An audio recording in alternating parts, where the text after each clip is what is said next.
On se retrouve pour ce 4e épisode sur Fusion dans DaVinci Resolve. Dans les épisodes précédents, on a vu comment animer un effet avec des points clés. On est allé voir la fenêtre Keyframes et je vous ai promis qu'on irait voir la fenêtre Spline dans cet épisode. Je vais cliquer dessus et il va donc m'afficher la fenêtre des splines, littéralement la fenêtre des courbes. Pour le moment, on ne voit rien dans cette fenêtre. Pourquoi? Parce qu'il n'y a rien de coché à gauche. Vous voyez qu'à gauche, je peux cocher l'effet size, je peux cocher le nœud transform. En réalité, je vais pouvoir cocher n'importe quel effet qui a été animé avec des images clés. Là, en l'occurrence, encore une fois, je n'ai que le size du nœud transform parce qu'il n'y a que ce paramètre-là que j'ai animé. Donc, je vais venir le cocher. Pour recentrer ma vue sur l'entièreté de la courbe de mon effet, comme pour la fenêtre Keyframes, on va venir cliquer sur ces deux petites flèches dans ce petit carré, Zoom to Fit, hop, et voilà, je vais avoir sous les yeux mes 3 points clés de ma courbe. Et à partir de là, on va pouvoir faire ce qu'on veut, hein. Cliquer sur l'un de mes points clés, modifier sa position dans le temps, bien évidemment, mais aussi la force de son effet, bien évidemment. Je vais pouvoir gérer la courbe avec les petites poignées qui se trouvent sur les côtés, tout simplement. Je vais aussi pouvoir rajouter à la main des points clés supplémentaires, tout simplement en cliquant sur ma courbe et en déplaçant, voilà, tout simplement ce que je vais faire. Mais l'une des dernières choses que je veux vous montrer, c'est les courbes de Bézier. Vous l'avez vu, je peux gérer moi-même les courbes de mon effet. Mais si je veux mettre des courbes automatiques qui fonctionnent bien déjà de base, tout simplement, ce que je peux faire, c'est aller sélectionner l'entièreté de mes points clés et appuyer sur la touche F. Et il va automatiquement mettre ce qu'on appelle des courbes de Bézier. Qu'est-ce que ça va faire au final? Et tout simplement, ça va créer un effet d'accélération et de décélération dans mon effet. Voilà, bon, dans cette petite fenêtre spline, en réalité, il y a vraiment une tonne de choses à faire. Je ne pourrais absolument pas vous les montrer là maintenant, il faudrait une vidéo d'1 heure. Mais au moins avec ça, vous avez les bases importantes. La toute dernière chose que je vais vous montrer dans cette vidéo, ça va être le motion blur. Parce que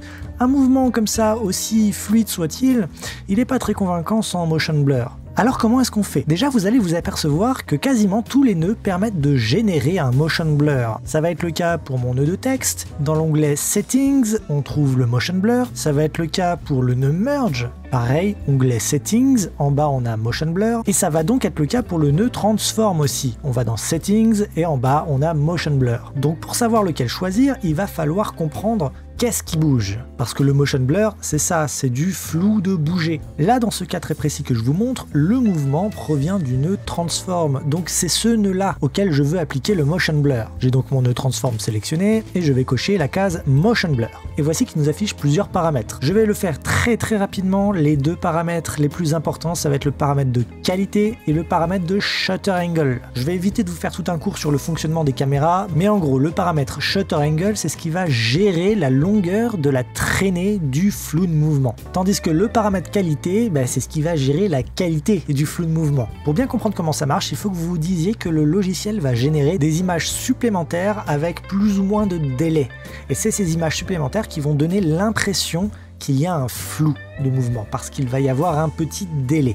Pour bien que vous compreniez, je vais zoomer dans mon petit coucou qui est là, en plein mouvement, et je vais vous montrer ce qui se passe quand on modifie le paramètre de qualité. Mon paramètre de qualité est sur 2, et vous voyez déjà qu'en fait on arrive à déceler les différentes images dupliquées. Ce sera encore plus flagrant si je mets la qualité à 1, là il y a moins d'images. Et en fait c'est ça que va faire le paramètre de qualité. Plus il va être élevé, plus il va générer d'images dans le flou. Donc le paramètre de 1, paramètre de 2, 3, 4, 5, 6, et vous voyez qu'au bout d'un moment, plus je monte en qualité, moins on va pouvoir déceler ces différentes images, elles vont se fondre les unes dans les autres. Alors attention, ça sert pas forcément à grand chose de mettre la qualité au maximum si votre mouvement il est lent. Il n'y aura pas forcément besoin de générer beaucoup d'images supplémentaires puisque la traînée elle-même sera très courte. Et dans tous les cas, dites-vous que plus la qualité est élevée, et donc plus vous générez d'images, plus ce sera compliqué pour votre ordinateur de suivre en temps réel. Là, le potard il est limité à 10, mais je pourrais très bien mettre la valeur de 100.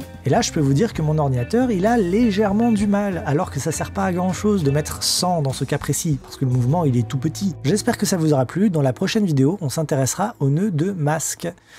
Ciao, à la prochaine.